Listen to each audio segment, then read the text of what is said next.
just keep it going. Yeah. It wasn't worth.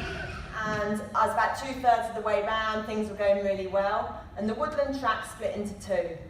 He thought we were going one way, we were meant to be going the other way. It was the smallest misunderstanding. And he clipped his shoulder onto the tree, it flung me into the tree, and when I hit the ground, I knew I was paralysed.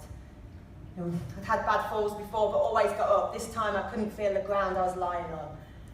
I knew that all those plans and dreams that I got had come to a grinding halt. We all see these signs around, but they're for disabled people. I was 27, pretty fit, loving life. You never think they're going to be significant to you, possibly for the rest of your life. Getting back home was brilliant, but it's also things that not many weeks before we just went and did, and to be honest, took for granted. Never stopped to appreciate what I had got. And now it's a huge thing. I wrote my book a few years ago, and I started from the scene from the shower, because I don't know about any of you, but I certainly never really appreciated it. I just got in the shower, had a shower and got out.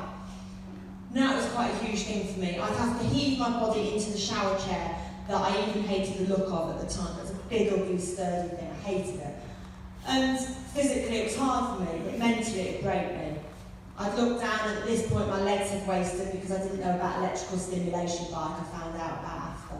So my legs had wasted. My stomach was now soft and floppy, not toned like it was that morning at the horse trials.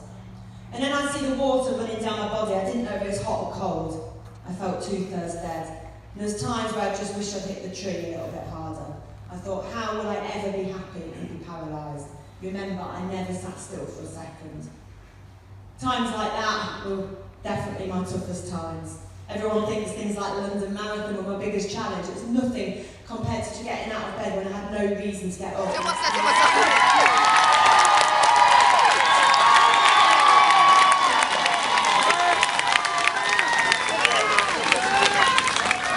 In 2012, I took that first step over the start line, and I had my accident. I thought I'd never have the highs that I had at like the Burley horse trials. This was a million times better, because when I took that first step, the crowds went mad, and I knew it was me because everyone had run off in about 2 seconds. And I was on my own for 17 days. Of course, people did come and join me en route and donate. How many times I've probably told myself I can't do it, won't do it, don't like it, all those negative thoughts. But sometimes in life we change, something we perhaps didn't like when we were younger, we go through different experiences. That's like the Paralympic cauldron in Trafalgar Square.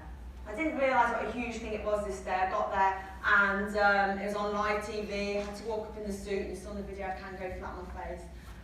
And then I got to lift the torch up. Well, even putting both arms out in front of me, unless I'm leaning back, because I don't have any stomach or back muscles at work, it's hard. So I knew that lifting the torch up, standing on the legs that I can't even feel, was going to be tough. And then I had Boris Johnson, Seb Coe and David Cameron all stood near the cauldron. But God, I don't set Boris's hair alive. Yeah, he's still got his hair, and I managed to do it. But again, it's another opportunity that I wouldn't have had if it wasn't for that day that I thought had ruined my life back in May 2007.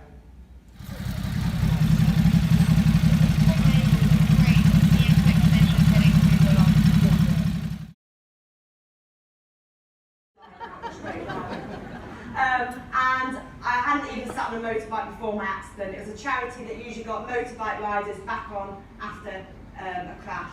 So I was a little bit different. I got there that day and said, "Oh, can you pass my hat, please?" And they went, "Helmet." So whatever.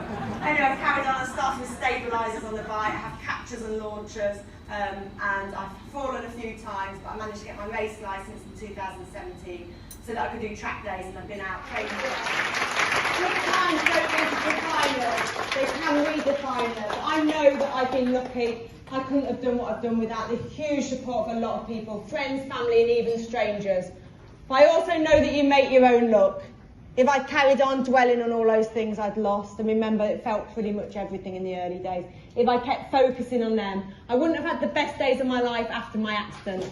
If I named the best days of my life, they are meeting Dan, having my little girls, some of the challenges and things I've done. So when things feel tough, you feel like you're struggling, keep going, you can get through them, and you don't know what the future has in store. So thank you very much.